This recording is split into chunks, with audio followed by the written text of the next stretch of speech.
आज शंकरसिंह वाघेलाનો જન્મદિવસ છે। કોંગ્રેસ માટે એક કકડાટનો દિવસ પણ કહી શકાય। કારણ સાફ છે, બાપુ પૂરી રીતે કોંગ્રેસની કંઠી તોડવાના મૂળમાં છે। બાપુની અનેકવિધ માંગો અને હાઈકમાન્ડની ટસના મસ્ત ન થવાની નીતિ સામે બાપુ કંટાળી ગયા છે અને પોતાના 15 જેટલા ધારાસભ્યો સાથે કોંગ્રેસ સાથે છેડો ફાડી શકે છે।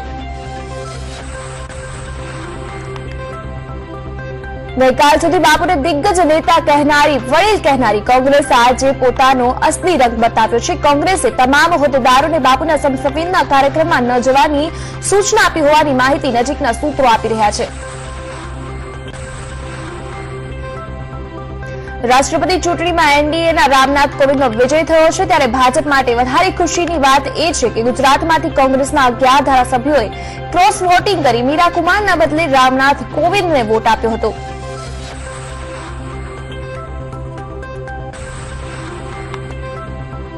અમદાવાદમાં કડાકા ભડાકા સાથે વરસાદનું આગમન થયું છે, ત્યારે હવામાન વિભાગે આગાહી કરતા જણાવ્યું છે કે રાજ્યમાં અતિ ભારે વરસાદ થઈ શકે છે। આગામી 3 દિવસોમાં રાજ્યમાં ભારે વરસાદની આગાહી કરી છે, જેને પગલે માછીમારોને દરિયો ન ખેડવાની સૂચના આપી છે। તો અમદાવાદમાં અનરાધાર વરસાદને પગલે તંત્રને એલર્ટ કરવામાં આવ્યું છે।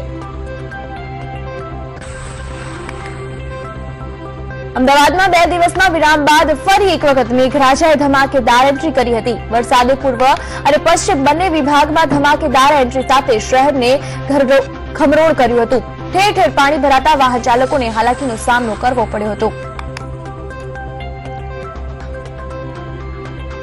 મહત્વનું છે કે 2 દિવસ પહેલા 3 ઇંચ પડેલા વરસાદે શહેરને બાનમાં લીધું હતું।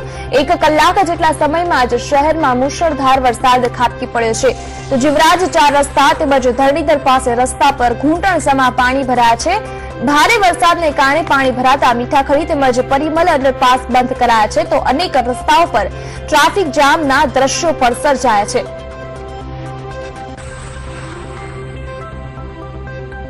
દ્વારકામાં કલ્યાણપુરના ટંકારિયા ગામે વરસાદનું રૌદ્ર સ્વરૂપ જોવા મળ્યું। ટંકારિયા ખાતે જાણે આબ ફાટ્યો હોય તેમાં માત્ર 1.5 કલાકમાં જ 7 ઇંચ વરસાદ ખાબક્યો। આ કારણે સમગ્ર ગામમાં ઘરબાર, ખેતરો સહિત તમામ વસ્તુઓ પાણીમાં ગરકાવ થઈ જવા પામી।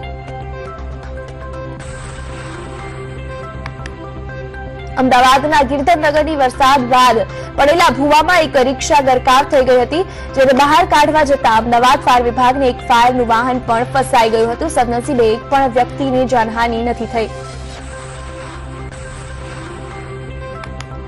નવસારીના શીતલ દેસાઈની હત્યા કેસમાં ઘરમાં ગીઝર રિપેર કરવા આવેલ જયેશ બાબુ હળપતિ નામક યુવક સંડોવાયેલો હોવાનું જાણવા મળ્યું છે। યુવકને ₹400ના બદલે શીતલે માત્ર ₹200 આપતા યુવાને આવેશમાં આવી જઈ શીતલની હત્યા કરી ફરાર થઈ ગયો।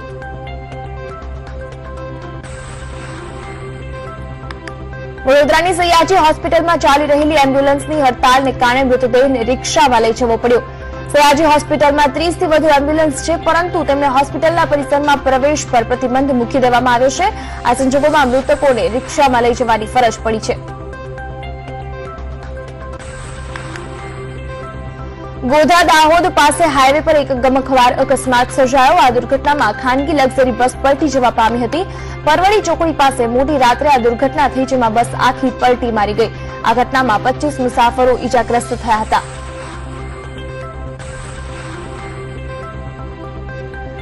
પાકિસ્તાનથી આવેલા હિન્દુ નાગરિક નંદલાલભાઈ મેઘાણીએ જણાવ્યું કે પાકિસ્તાનમાં હિન્દુઓ સુરક્ષિત નથી જ, પરંતુ હિન્દુઓ કોઈ તહેવાર પણ નથી મનાવી શકતા। ઉપરાંત શિક્ષણ જેવી પાયાની સુવિધા માટે પણ વલખા મારવા પડે છે। મુખ્યમંત્રી વિજયભાઈ રૂપાણીના નેતૃત્વ હેઠળ વાવે ગુજરાતના થીમ સાથે રાજ્યમાં 10 કરોડ વૃક્ષો વાવેતર કરવાનું આયોજન થયું, જેમાં નવસારી જિલ્લો પણ ભાગીદાર બન્યો હતો। નવસારી જિલ્લાના વન મહોત્સવ અવસરે 26 લાખ રોપાઓનું વાવેતર કરવામાં આવ્યું।